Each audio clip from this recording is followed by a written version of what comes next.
قادیانیوں نے زین علی کو گزشتہ رات گولیاں مار کر شہید کیا۔ موقف طریق لبیک شیخو پورہ۔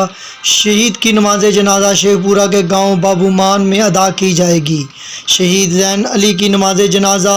حافظ سعد حسین رضوی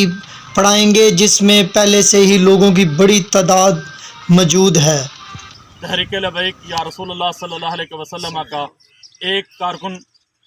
جس کو قادیانیوں نے رات شہید کر دیا ہے، اور انشاءاللہ العزیز شہید کی نماز جنازہ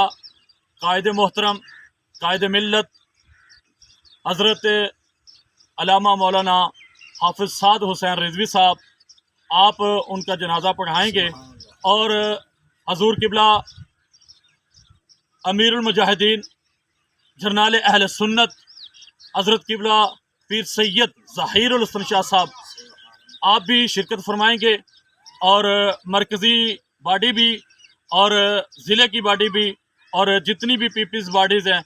ان سے بھی اور یوسیز باڈیز پہ بھی میرے التماس ہے کہ وہ بھی شرکت کریں اور بھرپور طریقے سے غازی صاحب کے جنازے میں شرکت کریں، اور انشاءاللہ العزیز 5 بجے شہید کی نماز جنازہ باہومان کے اندر انشاءاللہ العزیز ادا کی جائے گی۔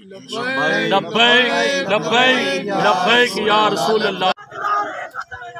زندہ باد زندہ باد تاجدار ختم نبوت زندہ باد زندہ باد تاجدار ختم نبوت زندہ باد زندہ باد تاجدار ختم نبوت زندہ باد زندہ باد تاجدار ختم نبوت زندہ باد تاجدار زندہ باد زندہ باد زندہ باد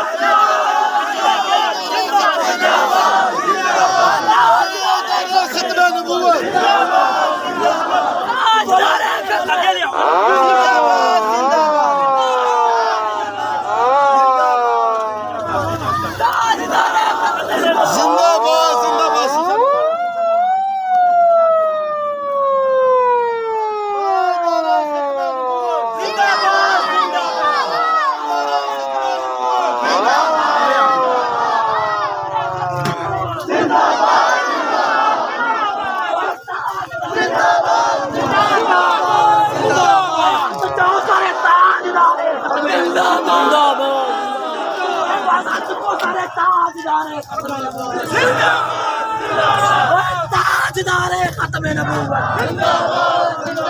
بولو بولو سارے بولو تاجدار ختم نبوت